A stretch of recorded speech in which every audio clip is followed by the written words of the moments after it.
Hey YouTube, welcome back to the channel. This is Logan Van Buren. It's been a little while since I've been back on YouTube. I stay pretty busy. I know you guys probably been curious about the 4BT Fummins build. Last time you guys saw that I painted it. Haven't done much to it since then. I've kind of just ordered some parts and stuff for it. This project it's been pretty expensive, so I've pretty much been working to pay for this project here. It's been using up a lot of my income, so you can probably see I got some parts here in my hand. So this is a 6BT or a 12 valve harmonic balancer, and this is going to go on the 4BT today. So we got some things planned for the 4BT. We got us a genuine sand and AC compressor, so that's a pretty nice unit there. And we got us some Fummins parts, Ford Motor Company, I like to call it Fummins. Got the belt to put on it today. I've got a shorty dipstick to put on it today, and a thermostat and a thermostat outlet, and we're actually going to get the belt aligned today on this thing. So we're going to start trying to work on this thing a little more. I stay pretty busy working. There's actually a project sitting right next to me in my shop right now, but we kind of got to a good stopping point waiting on some parts. So we're going to get back on this Fummins build. I've had some people asking where I've been, so I'm like, well, I'll take the day off today and kind of mess with this here. So welcome back to the channel, guys. Appreciate you watching. The first thing we're going to do here, we're going to put on this 12 valve harmonic pulley or dampener. So this one, quite simply, it's not even bolted on. I'm just going to take it off. It was just on there for a demonstration. So we're going to take this big behemoth here, scratch all of the new paint off of our dampener here. Yeah, it's tight. There she goes. Yep, like I said, remove all the paint. That freaking dampener is huge. So now we're going to put the bolts in here. Cummins spec is 92 foot-pounds, so we're going to get these, maybe, get these bolts ran in here. We'll get them things tightened up. Next thing we're going to do is install this sand and AC compressor. These are some pretty nice compressors here. Take a look at this one. Sandin, made in the USA, heavy duty. We got 4 bolts. I'm gonna install this thing here. See what happens.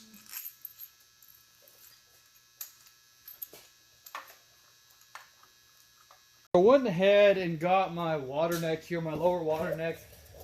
There's some slop and adjustment in these here brackets, and on the instructions it says you want to kind of make sure everything is lined up good. So by putting the water neck in here with these in here, with the bolt screwed into these holes, it doesn't allow this to move as much, so you have less adjustment. Obviously you're going to have this on here when it is put together.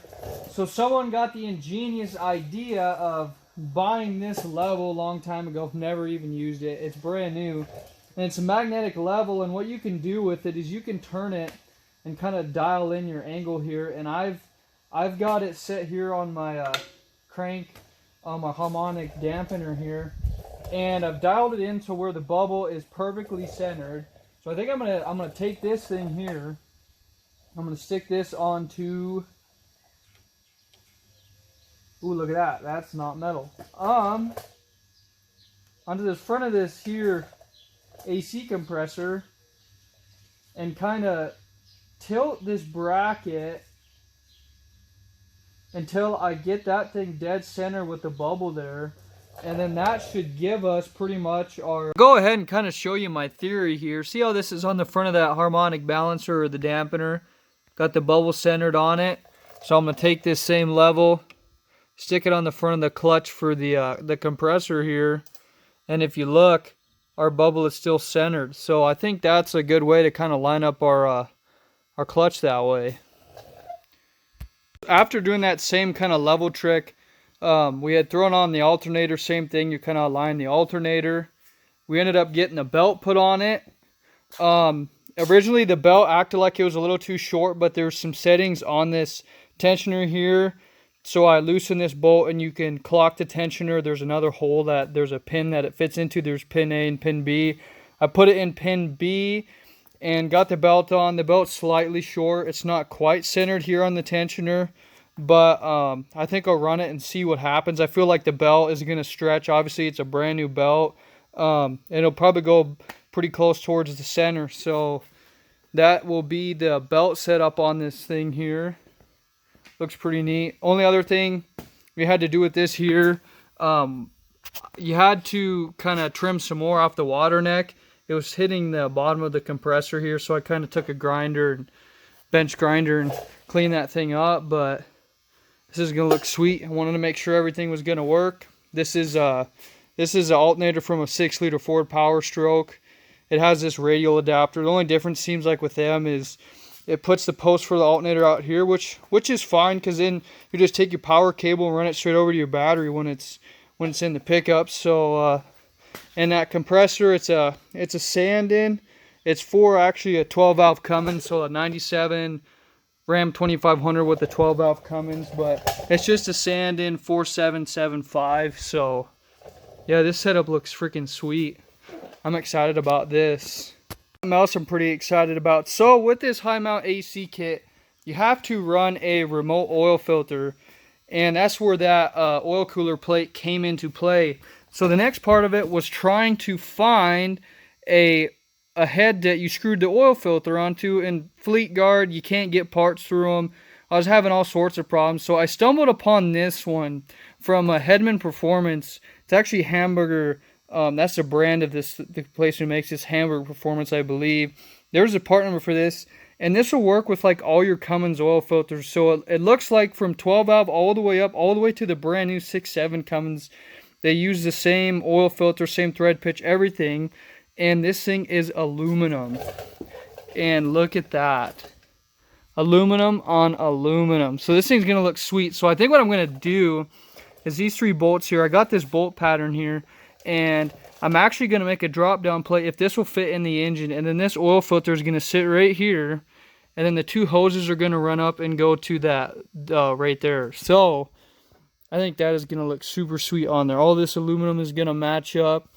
This is just a Fleet Guard filter here, but I'll show you this filter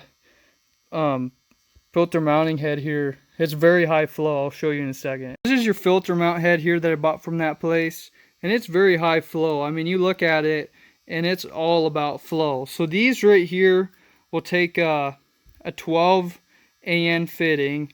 These on my engine are actually 10, and that's perfect because I'm probably going to go from O-ring probably to AN lines to unhook this. But this probably mount just right here on the front of my engine, match all the aluminum and everything, make a little drop down plate, as long as this will fit when it's in my pickup chassis.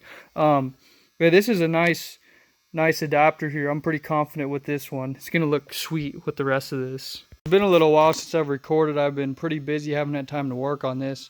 I've been doing some sandblasting. Got the valve covers all sandblasted up and painted black. Give it this two-tone look. Definitely going to complete the look on it. Today we got a grid heater that I sandblasted and painted. That's from an older 12-valve Cummins, and a pusher intake that's actually for a 12-valve Cummins, but mine, since it came with the 4BT like square bore plate, I guess you could call it, it'll bolt right up. So I've already test fitted the injection lines, and the grid heater will fit. So we're going to start installing this pusher intake and the factory 12-valve grid heater. First thing we're going to do, our pusher intake kit, they supply you with this stud to use if you're using the factory grid heater, and I will show you why in a second. So what we're going to do is put a little RTV on that. That's a little too much. I'll wipe some of it off, but I seal up the threads on these because it's a possibility for a boost leak. So what we're going to do is screw this in to the front hole here, driver's front, I guess we would call it, this stud here. Screw this thing in. They tell you to do it hand tight. I want to tighten it a little more than that, just for the fact is if you ever take the intake horn off, that it doesn't try to spin the stud out on us.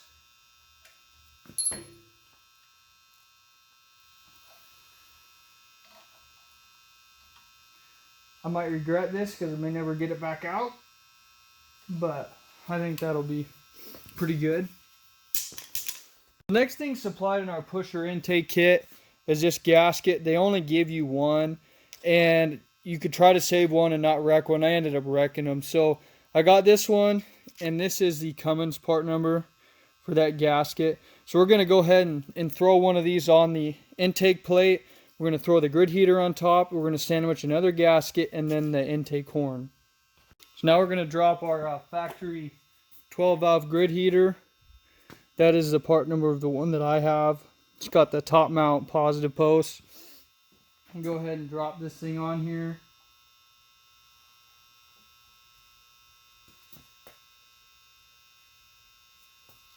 So there is that. And then we need, our other pusher intake gasket, the one that they sent us. Doesn't look like it matters. It doesn't matter this way, which way it goes, but like this, it doesn't really make a difference. So we'll throw that thing on there, like that. And then we're gonna throw this bad boy, this big pusher intake. Looks sweet, and Fummins beige, of course, because I like that color. I'm gonna grab our washer here. And this is the reason you need the stud, because you cannot get a bolt in this right here. So I'm going to set this on top. Throw our washer down. Throw our nut on this. Like that. And that will sit there for now. Now I'm going to grab 3 of our factory intake bolts here, and I'm going to apply some of that Right Stuff Permatex on there, and then we're going to torque them. I believe it's 18 foot-pounds. What is it? That just looks sweet. Pusher intakes on, got her all torqued. Sticks out fairly far, but it's definitely way less restrictive than the stock intake is. And I'm going to be running 3-inch boost tubes anyway, or charge pipes, whatever you want to call them. But there's a ground for our grid heater, so we'll find us a ground back here on these intake manifold bolts. And these are our power, so it's 2 grids there. So I might run a grid heater controller. I could just put like a starter solenoid on there and like a push button or something, but Diesel Conversion Specialist makes a controller. You can use the factory Dodge. It uses 2 relays, so I guess it can cycle these at a certain duty cycle. Like it might have 100% both of them on hot, and then after it starts and it wants to kind of help the engine warm up, I think it'll turn them, like 50% duty cycle on and off, and help it so it doesn't smoke so much when it's still cold. What we're gonna do is kind of screw this crappy, nasty looking fuel filter off, even though we're either gonna run a fast or an air dog on this. So in all reality, this fuel filter is gonna do nothing, but I want that hole plug, so I got a new filter to put on there, a Fleet Guard, just it'll look nice. And then also too, I want to figure out the thread pitch on this here and this here, and just get a bolt to stick in there to kind of seal that off, because with that, either the air dog or the fast system, I'm not really sure what one I want to go with. You no longer use the factory fuel filter. It'll have 2 frame mounted fuel filters, and it'll just feed directly to the injection pump based off of this banjo fitting here. I'm going to sort of address another problem I was having. So obviously you can see here, this is a Wabco style vacuum pump that is driven off the camshaft gear.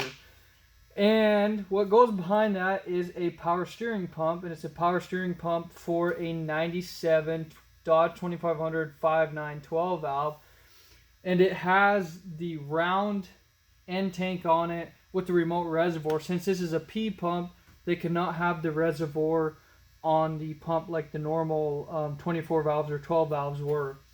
They had that remote reservoir, and what we're having problems with is this is our engine mount from Diesel Conversion Specialist, and it just would not, this thing, you try to put the power steering pump on and it would just hit it. It would not clear.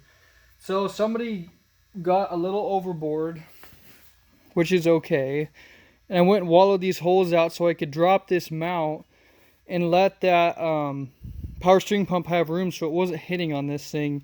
So I wallowed the holes out, and I'm going to put this thing back on here, and I made some little spacers. I was thinking about welding these holes back up on this, and I don't want to do that, because then it'd be a mess if you ever had to grind that off again. So I made these little spacers that'll go in there, and it'll keep it ever. If this engine vibrates, it won't let the mount go up like this and hit the tank on the power steering pump. So I made these they're just out of pipe plugs, kind of ground them down, and the little spacer will just kind of fit in there and keep this. I got some big washers that'll go on here too, but I just don't want this to ever go up like this and smack that power steering pump. So with these in there, it won't allow that to happen. Got those all tightened and torqued up. That idea worked okay. I think I end up going to redoing this. So problem is the flange and the bolt. There's a weld right here, and I kind of ground it off. I didn't want to take too much of the weld off because it would kind of weaken it up. But I cut this washer off, and I cut it a little too far. So I'm going to go buy a couple more washers and fix that. But the rest of them, there's not clearance issues. And now the power steering pump has plenty of room. Before you couldn't even get the pump on there. So now it's okay. And I think that'll be all right. I didn't want to take too much of that weld off, just because it'd probably make it weaker, but it looks like it's okay.